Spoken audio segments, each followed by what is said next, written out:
weekend, the How to Train Your Dragon live-action remake dropped in theaters. So let's talk about it.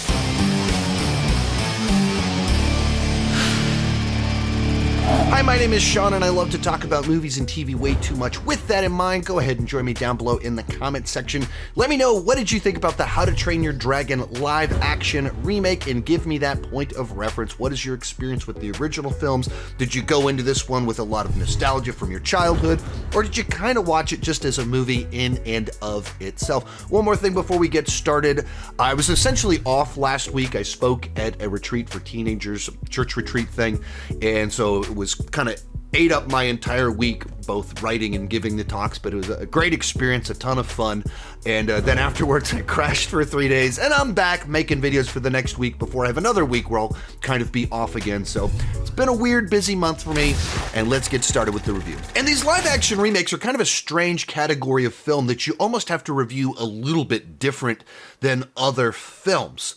The basic concept is that there's a beloved movie that works, therefore, we're just going to do it in live action.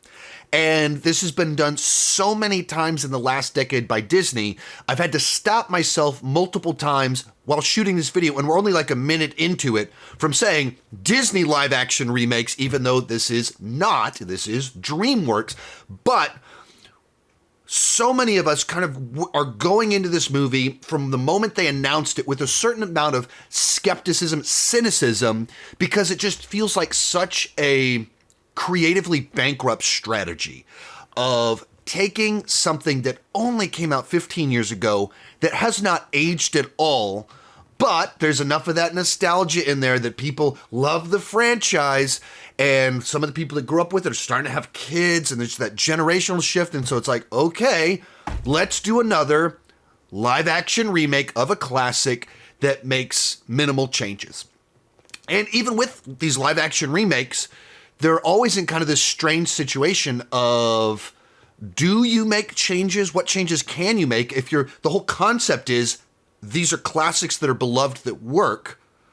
So are you just doing shot for shot in live action? Are you trying to add stuff into it?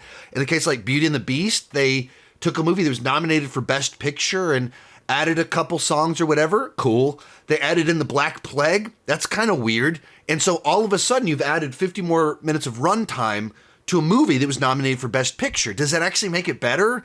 No, but it does something to at least try and do something new and different with it, but it doesn't make it better. And in the case of this movie, there are some changes here and there, but for the most part, it plays it fairly straightforward. We're just taking this animated movie that works, and we don't need to fix something that's not broken. We're just translating it into a different format. And in the case of a movie like that, you kind of go, does this story play differently in a different format in a way that is better or has something that benefits it? Case of The Lion King 2019, I would strongly argue that while it's a technological wonder to do what they did with that film, it doesn't benefit the movie.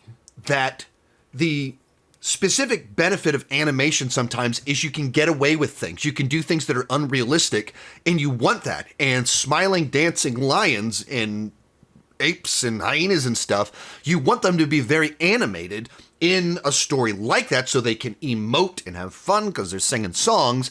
And as soon as you try to translate into photorealistic CGI that's supposed to look live action, all that does is limit how effective it is. The gap between reality and what you're seeing on screen, you want a gap there for The Lion King to get away with things. And as soon as it's trying to be more like real life, you lose something. So the question is, with How to Train Your Dragon, do you gain something by telling the same story in live action? And I would say yes. I think this is an example of a story that you get a different experience with the story in live action. Because in this case, the gap between animation and live action, that between the audience and the film, as soon as it's in live action, there's a little bit more of an escapist, I'm joining in on the adventure than in animation. Animation, there's a gap there because it's animated, and like live action, even obviously CGI-packed live action, it's a little bit closer to my reality. And so seeing someone ride on a dragon that is a real person, it's a little bit closer to that escapism, that I'm a part of the journey. You're taking me off on an adventure than in animation. I think there is a benefit to that. It's the same reason that I think Aladdin translates well into live action, because it's like an adventure movie of like parkour, running around, sword fighting, things that work well in live action. They're thrilling and exciting and visceral, and as soon as there's real people touching real things, you feel it a little bit more, and that works with Vikings riding dragons. And so for me, this is a live action remake that makes sense in this format that works. You're taking a story that is very powerful. It's a great classic tried and true formula of the boy struggling to connect with his community, his father, and he's the outsider and finds his place through connecting with a dragon. It's a classic boy and his dog story. It's E.T., except a version that's not just rehashing E.T., it's thrilling and exciting in its own way. The central conflict of it, at its core, is society is wrong, and he changes society through his connection with Toothless. That's a very powerful story, and combining it with all of that, a really phenomenal score. Like, a score that sometimes I forget just how good it is. If I don't watch the movies for a while and we put one of them on, it's like, this is a really good score. It's like really powerful stuff. And so you're taking a great story that has action and adventure, but it also just has a lot of heart, both on a father-son level, a boy in his place in this world level, as well as society needs to change level, plus dragon action. Like, that's a lot of things that work really well with a great score.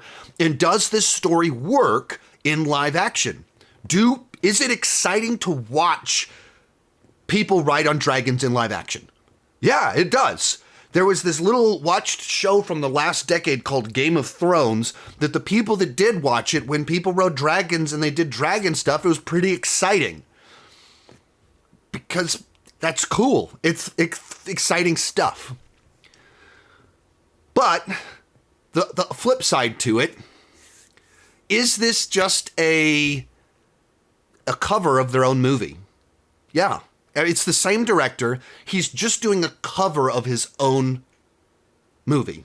You know, cover bands. There's any times where an artist 10, 20 years later will be like, hey, I'm going to redo my song. And they redo their song, and they take their full band song and they do it acoustic. They take their acoustic song, they do it full band, and just kind of translate it a little bit differently. And it's nice to have that novelty. And sometimes it's like, that was cool.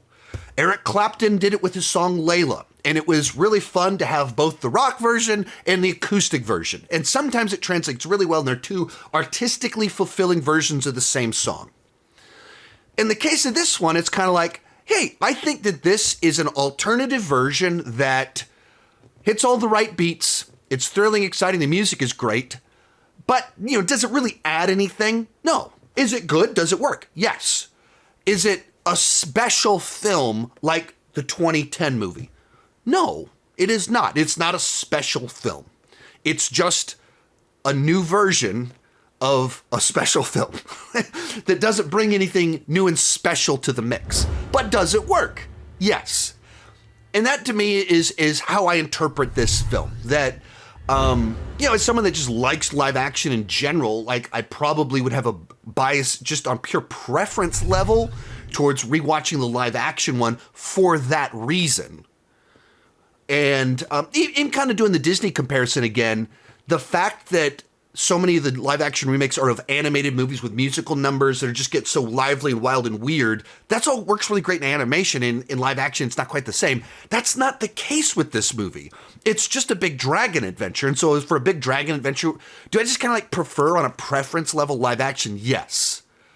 But does that make this a better movie? No, of course not.